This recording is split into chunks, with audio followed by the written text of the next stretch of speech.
嚟到試考 MC 第十題啦，2025年嘅。咁樣第十題咧就講咧，我哋而家有個圓啦，咁佢俾咗條方程你嘅圓方程，咁英文同學就俾咗個 circle 嘅 equation 你啦。咁樣佢就問啦，如果有一條直線，即係有條 straight line 啦，我哋叫做有條 straight line 啦，其實會經過11呢個坐標嘅。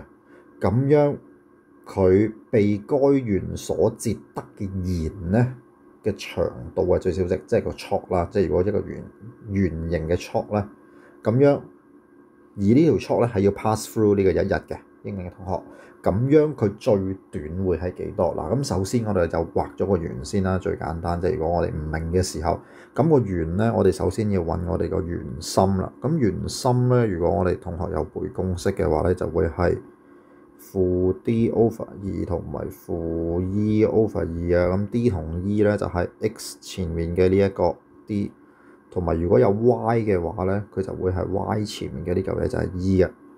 咁呢一度咧，咁我哋就會係等於負嘅負4 over 2除2啦，跟住就係負0除2啦。咁所以我個圓心就會係2同埋0嘅。咁圓心係2同0啦。咁我哋計埋個半徑啦。咁個半徑咧，其實就會係等於我哋跟好簡單啲嚟講，就係圓心嗰兩個坐標嘅平方要相加，然之後再減翻我哋個呢度有嘅數目字。咁呢度冇就係0啦，減0，咁所以我哋跟好4，咁就會係2啦，半徑係2。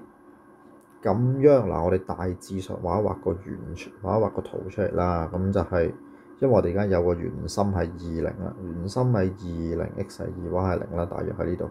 跟住個圓咧就大約係2嘅，咁就等我畫一畫個圓啊。好啦，咁我哋呢個圓放大少少，然之後擺喺呢度。大約係咁上下啦，大約咁上下，咁我哋得到嘅圓心係呢個20啦，然之後呢度半徑就係2嘅圓啦。咁然之後我哋得到嘅，我哋講嘅嗰個 coordinate，我哋嘅坐標咧係經過11嘅。